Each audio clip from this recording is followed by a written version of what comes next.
Toro. Welcome to my very first Lightning tutorial. Because it's the first, I wanted to start with something that is fairly basic, and I'm not sure it's very well understood actually, that being the topic of candlesticks. So what are candlesticks? We're looking at the day interval chart here. Candlesticks are a way for you to interpret the price action over a certain period of time. But more importantly, they're a pretty good way to gauge sentiment, either within the interval that your chart is showing, but also the wider sentiment of that particular instrument. So what are candlesticks actually? So each of these blocks with the wicks to either side, they're considered a candlestick. The body of the candlestick can be red or green. Red denotes days where the prices ended lower than when it started, and green, the opposite. The wicks, so let's choose an example. So this green candle, the price started at this point during the day. At some point it traveled down to the bottom of this wick.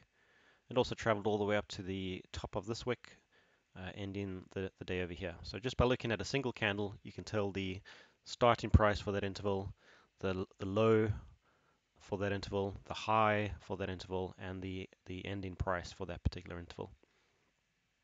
Red candles are obviously red the other way around. There are other ways to display the price action on a chart. You can use bars, blinds, etc. The good thing about candlesticks, though, is that they're very, very easy to read. They're simple, but they also convey a hell of a lot of information all in one go. Okay, so we know what these candles mean individually, but what do they tell us about the actual psychology beyond knowing the low, high, start and end price for that particular interval? Let's pick out a few of the individual candles here. What is this candle telling us about this particular day? Well, the price started here. There really isn't any wick towards the bottom of the candle to speak of. It raced all the way up to this high point of, what's that, $45.73, and then ended the day much higher than it started. This on its own is telling you that the market feels on that particular day that they should be buying this instrument. This is a very, very positive candle. The next day, there are several ways to read this, and this is why you shouldn't be making buying actions based solely on candles. So what we can see from here is that the start and end price are actually very close together, and the wicks to either side of the candle are quite long, and not exactly the same length, but verging on the same length. So this signals a little bit of indecision within the market. I'm not going to talk about volume very much, but it looks like the volume was pretty green for the day. Well, obviously making this candle end green. If we grab another candle, this hammer type candle, we can see that we have, after this rally, the market is showing some uncertainty. The price started quite high. It didn't travel very much higher during the day. It went a hell of a lot lower, and it ended the day in red. So immediately you can tell, nice rally over here. The market is starting to look a little skittish. The next day, we've got a candle that looks a little bit like a star. Again, very small body, long wicks to either side, more or less the same length. A second day of indecision, even though the market ended in green. And then the next day we can see the price tanked. Now bear in mind, we're reading this historically. Hindsight is 2020. So we probably couldn't have called the dip or the size of the dip based on the candles that we see on screen.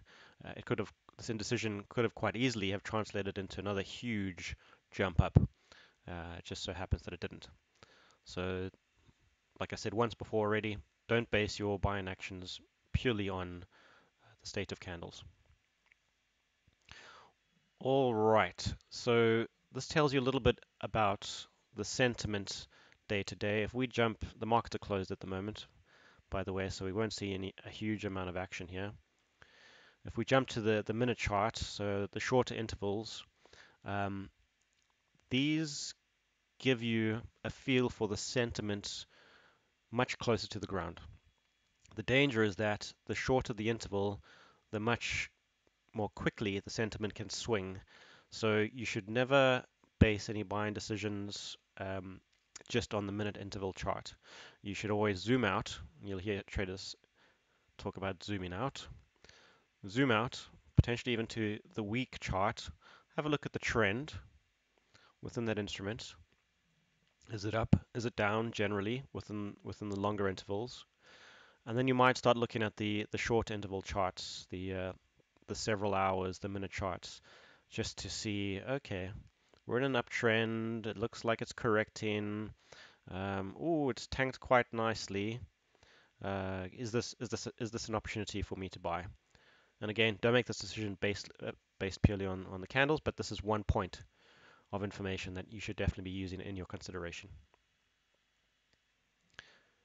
Okay, so I have raced through some of the basics of candlesticks. Candlesticks have been used for a very, very, very, very long time. And no surprise, humans love naming things, so we've given names to a number of different candles um, that appear commonly. So you'll hear people talk about evening stars um, or engulfing patterns. An engulfing pattern is where let me try and find one. So here, these red candles are completely engulfed within the body of this green candle, usually signaling some kind of a turnaround. The psychology there being that the market on this particular day was confident enough that it was willing to undo the losses of the previous few days. You can learn a bit more on Investopedia. So they've got a few of the basic patterns. There are catalogs of these patterns. I encourage you not to try to learn the names of all the patterns. That's not the most important aspect, but it is quite interesting to poke into them. So if you go to investing.com and look at any particular stock, um, usefully at the bottom of the screen, you can see a little bit more. They automatically analyze the candles for you across different time frames, so pay attention to the time frames. They also assign a level of reliability to certain candles. And then they give you a bit of a description around what a pattern can mean. So interesting, but again, I don't think it's necessary to learn the names of these groupings off by heart. It is far more important to spend a lot of time looking at the candles and just getting a feel for what particular shapes might mean psychologically. And what you'll find is that eventually, after reading these enough, that you just have an innate feel for what a collection of candles might mean.